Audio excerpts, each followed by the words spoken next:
Appeal மற்றொரு இந்த அமலாக்கத்துறைக்கு ஒரு அதீத அதிகாரம் இப்போதுதான் வழங்கப்பட்டிருக்கிறதா, அதற்கு முன்பே வழங்கப்பட்டிருக்கிறதா? ஒரு முதலமைச்சரை கூட அவர்கள் திடீரென கைது செய்கிறார்கள்.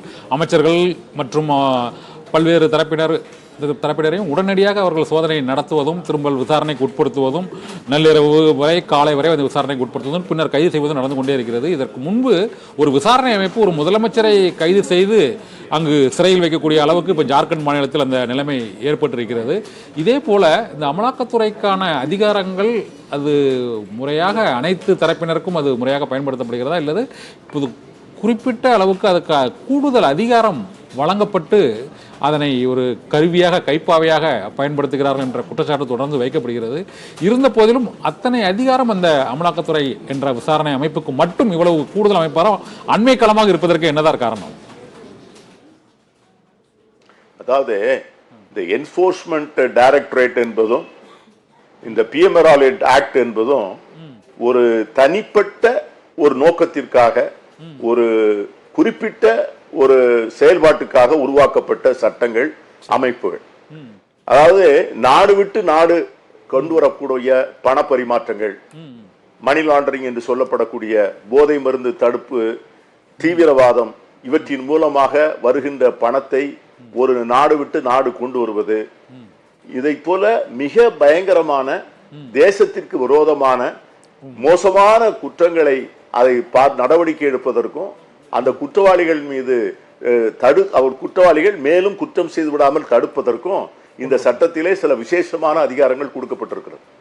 உதாரணமாக, ஒரு நாட்டிலிருந்து போதை மருந்துகள் கடத்துகின்றவர்கள் அந்த போதை மருந்து மூலமாக பல்லாயிரக்கணக்கான கோடி ரூபாய்களை பரிமாற்றிக் கொள்வதும், அது வங்கிகளின் மூலமாக வருவது உண்டு, திருட்டுத்தனமாக வருவது உண்டு. இதை போன்ற குற்றங்களிலே தடுப்பதற்கு அந்த குற்றவாளிகளை அடையாளம் கண்டு அந்த பண பரிமாற்றம் போகின்ற வழிகள், ரூட்ஸ், இவற்றையெல்லாம் ஆராய்ந்து தடுப்பதற்காகத்தான் இந்த சட்டம் உண்மையிலேயே ஏற்பட்டது. ஆனா இன்னைக்கு ஒரு சிவில் கான்ட்ராக்ட்ல ஒரு ஃபெயிலியரான ஒரு 2 பேருக்கு ஒரு வழக்கு நடக்கிறது. அந்த வழக்கிலே ஒரு குற்றம் சாட்டப்பட்டவர்கள் மீது கூட இந்த சட்டம் நாம் பாய்வதை பார்க்கிறோம். சில குற்றங்களை வகைப்படுத்தி இந்த குற்றங்கள் சம்பந்தமாகத்தான் இந்த சட்டம் செயல்பட வேண்டும் என்பதையெல்லாம் அந்த சட்டம் வரையறுத்திருக்கிறது. ஆனால் இவர்கள் எல்லாவற்றையும் சுற்றி கடைசியிலே அந்த குற்றத்திற்குள்ளே கொண்டு போய் இதை எப்படியாவது சேர்த்து நாட்டில் நடக்கிற எந்தெந்த அரசியல்வாதியை அவர்கள் பயமுறுத்த நினைக்கிறார்களோ, எந்த அமைச்சர்களை அவர்கள் விசாரணை வளையத்தில் கொண்டு வர வேண்டும் என்று நினைக்கிறார்களோ, எந்த மாநில அரசை, குறிப்பாக பாஜக ஆளாத அரசை அவர்கள் செயல்பட விடாமல் தடுக்க வேண்டும் என்று நினைக்கிறார்களோ அவர்கள் மீதெல்லாம் தொடர்ந்து ஏவுவதையும், உடனடியாக அப்படி ஏவப்பட்ட நபர்கள் கட்சி மாறினால் அவர்கள் மீது உள்ள வழக்கை உடனடியாக விசாரணை நிறுத்தி விடுவது, இல்லது அவர் குற்றப்பத்திரிகை தாக்கல் செய்திருந்தால் அவர்களுடைய பெயர்களையே அதிலிருந்து எடுத்து விடுவது என்பதையெல்லாம் நாம் தினசரி பார்த்து கொண்டிருக்கிறோம். உதாரணமாக, அஸ்ஸாமில் இன்னைக்கு இருக்கிற முதலமைச்சர் காங்கிரஸ் கட்சியினுடைய காலத்திலே, காங்கிரஸ் ஆட்சியிலே அஸ்ஸாமிலே மாநில அமைச்சராக இருந்தவர். ஆனா அவரை போய் என்ன சொன்னாருன்னா, நம்முடைய பிரதமர் நாட்டிலேயே மிக மோசமான ஊழல் பெருவழி இவர்தான், இவர் ஊழல் பேர்வழிகள் எல்லாம் எப்படிங்கிறதுக்கு இவர் ஒரு எடுத்துக்காட்டு என்று பேசியவர் நம்முடைய பிரதமர். ஆனால் அதே அமைச்சர் பாஜகவில் சேர்ந்த உடனே அந்த ஊழல் குற்றச்சாட்டுகள் போன இடம் தெரியவில்லை. அவர் இந்த லாண்டரின்னு சொல்றாங்கல்ல, பாஜக என்கிற அந்த சலவை நிலையத்திற்குள்ளே கருப்பாக போடப்பட்டவர் சலவையாகி வெள்ளையாக வெளியே வந்தார். அஜித் பவார் எடுத்துங்க, 1000 கோடி என்று சொன்னார் நம்முடைய பிரதமர், வேற யாரும் சொல்லல. 1000 கோடி இவரிடம் இருக்கிறது என்று நம்முடைய பிரதமர் பகிரங்கமாக குற்றம் சாட்டினார். அப்படி குற்றம் சாட்டப்பட்ட அஜித்குமார் குற்றப்பத்திரிகை எஃப்ஐஆர் இருந்த பிறகு அவருடனே கட்சியை உடைத்துவிட்டு பாஜகவோட சேர்ந்து அங்கே அரசாங்கத்தை அமைத்த உடனே அஜித் பவார் குற்றப்பத்திரிகையிலிருந்து நீக்கப்படுகிறார். அதே போல தேசியவாத காங்கிரஸில் இருந்த பல அமைச்சர்கள், இன்று இருக்கின்றவர்கள், பூஜ்பாய் உட்பட பல அமைச்சர்கள் மீது ஏற்கனவே வருவாய் புலனாய்வுத்துறை என்று சொல்லக்கூடிய என்ஃபோர்ஸ்மெண்ட் டைரக்டரேட் விசாரணை செய்து அவர்களை விசாரித்து வந்தார்கள். என்றைக்கு இவர்கள் கட்சி மாதிரி அந்த பாஜக கூட்டணி ஆதரித்தார்களோ அன்றைக்கு அவர்கள் மீது உள்ள நடவடிக்கைகள் எல்லாம் நிப்பாட்டப்பட்டு அவர்கள் மிக தூய்மையானவர்களாக மாறி போனார். மேற்கு வங்க மாநிலத்திலே சுவேந்து அதிகாரி என்று ஒருவர், அவர் மீது வழக்கு தொடரப்பட்டு கைதாகி அவர் அரெஸ்ட் ஆகி உள்ளே இருந்து அவர் விசாரணை நடந்து கொண்டிருந்தது. அவர் என்ஃபோர்ஸ்மெண்ட் விசாரணை செய்து வருகின்ற நேரத்திலே மமதா பானர்ஜி கட்சியிலிருந்து வெளியே வந்து பாஜகவில் சேர்ந்த உடனே இப்பொழுது ஒரு பாஜக கட்சியினுடைய தலைவராக இருக்கிறார். இப்படி வரிசையாக சொல்லிக் கொண்டு போகலாம். இன்னைக்கு ஆந்திராவில் முதலமைச்சராக இருக்கிற ஜெகன் 14,000 கோடி ரூபாய் வந்து அவருக்கு வந்து ஊழல் சொத்து என்று குற்றம் சாட்டப்பட்டு சிபிஐ விசாரணை செய்து பல நாட்கள் அவர் சிறையிலே இருந்து வெளியே வந்தார். இப்பொழுது அந்த வழக்கு என்ன ஆனது? மாயாவதி மேல உள்ள வழக்கு என்ன ஆனது? இவர்கள் யாரெல்லாம் இவர்களுக்கு வேண்டியவர்கள் அனுசரணையாக இருக்கிறார் நினைக்கிறார்களோ அவர்கள் அன்னைக்கு வந்து கேஜ்ரிவாலுடைய ஒவ்வொரு நாளும் ஒரு அமைச்சரை கூப்பிட்டு விசாரிக்கிறார்கள்.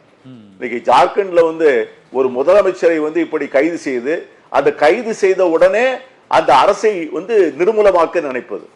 நீங்க பீகார்லயும் நிதிஷ்குமார் வந்து கட்சியை வந்து உடைத்து விட்டு வருகிறார். ராஜினாமா செய்த 2 மணி நேரத்துக்குள்ளே மீண்டும் அவர் அழைக்கப்பட்டு அவரை உடனே பதவி பிரமாணம் செய்து வைக்கிறார்கள். ஆனால் இவரை வந்து ஜார்க்கண்ட்ல அந்த முதலமைச்சரை வந்து அவர் அவரை வந்து கைது பண்ண உடனே புதிய முதலமைச்சரை பொறுப்பேற்க வேண்டும் என்று சொன்னால் அந்த கட்சியை உடைக்க பார்க்கிறார். உடனே இவங்க எல்லாரும் கூப்பிட்டு பயந்து போய் ஓட வேண்டியது இருக்கிறது. பிறகு வந்து அவர்கள் கொண்டு வந்து 48 மணி நேரம் கழித்து அந்த ஆளுநர் கூப்பிடுகிறார். இதெல்லாம் இந்த நாட்டில் என்ன நடக்கிறது என்பதை நமக்கு சொல்லாமல் சொல்லிக் கொண்டிருக்கிறது. விசாரணையே இல்லாமல் பல மேனாள் அமைச்சர்கள் மாத கணக்காக ஆண்டு கணக்காக உள்ளே இருக்கிறார்கள். இந்த சட்டத்துல வந்து ஒரு சரத்து வந்து மிக மோசமான சரத்து. அது என்ன சரத்து என்றால் தான் குற்றமற்றவன் என்பதை குற்றவாளிதான் நிரூபிக்க வேண்டும். வழக்கமாக நம்முடைய நாட்டிலே வந்து நம்முடைய கிரிமினல் சட்டம் எப்படி இருக்கிறது என்று சொன்னால் நிரபராதி, என்னுடைய குற்றம் என் மீது நிரூபிக்கப்படுகின்ற வரை எல்லோரும் நிரபராதி.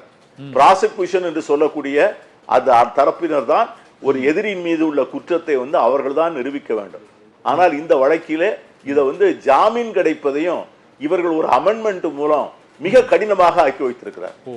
நமக்கு ஏற்பட்டிருக்கிற மிகப்பெரிய சோகம் என்னவென்று சொன்னால் நம்முடைய நீதிமன்றங்கள் கூட சில நேரங்களிலே செயலிழந்து போகின்ற போதுதான் நாம் அதை பார்த்து வருத்தப்படுகிறோம். ஸ்டேன்ஸ் பாதிரியார்னு ஒருத்தர் இருந்தார்.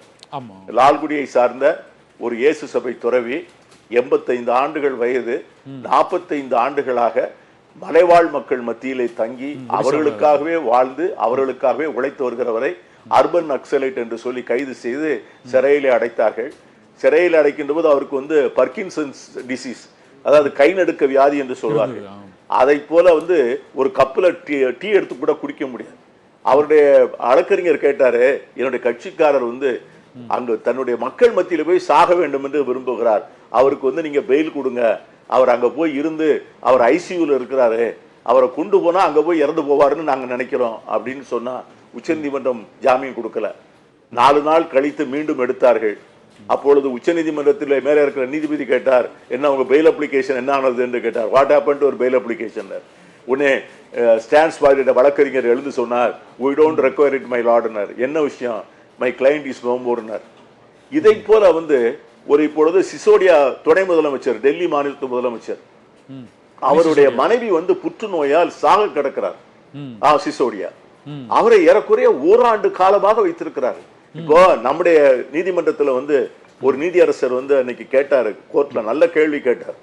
அதாவது நம்முடைய அமைச்சர் செந்தில் பாலாஜிக்கு வந்து ஜாமீன் மனு விசாரணைக்கு வருகின்ற போது அதுக்கு ஆஜராக டெல்லியிலிருந்து அவர் வந்து வழக்கறிஞர், மூத்த வழக்கறிஞர் அரிமளம் சுந்தரம் அவர்கள் வந்திருந்தார். அவரை பார்த்து கேட்டாரு, what is the message you want to convey by keeping this man as minister for how long you will keep him as the minister கேட்டார். எவ்வளவு நாள் நீங்க வந்து இவரை வந்து நீங்க லாக்கா இல்லாத அமைச்சராக வைத்திருப்பீர்கள், இதன் மூலமாக மக்களுக்கு நீங்கள் என்ன சொல்ல விரும்புகிறீர்கள் அப்படின்னு நீதியரசர் கேட்டார். நல்ல கேள்விதான். அதாவது அவர் வந்து கேட்டதை நான் தப்புன்னு சொல்லல, மக்களுடைய மனச்சாட்சியாக அவர் கேட்டிருக்கிறார். ஆனால் அவரே இன்னொரு கேள்வி கேட்கணும்ல அரசாங்கத்தை பார்த்து, எவ்வளவு நாள் நீங்கள் உள்ளே வைத்திருப்பீர்கள், ஒரு ட்ரையல் இல்லாம, ஒரு விசாரணை இல்லாம, ஒரு தீர்ப்பு இல்லாம, வெறும் வந்து ஒரு எஃப்ஐஆர் மட்டும் போட்டு வச்சு 2 வருடம் 3 வருடங்கள் உள்ளே வைத்திருப்பதற்கு எப்படி நீங்கள் வைத்திருக்கிறீர்கள் என்று இதே நீதிமன்றங்கள் கேட்க வேண்டும் அல்லவா?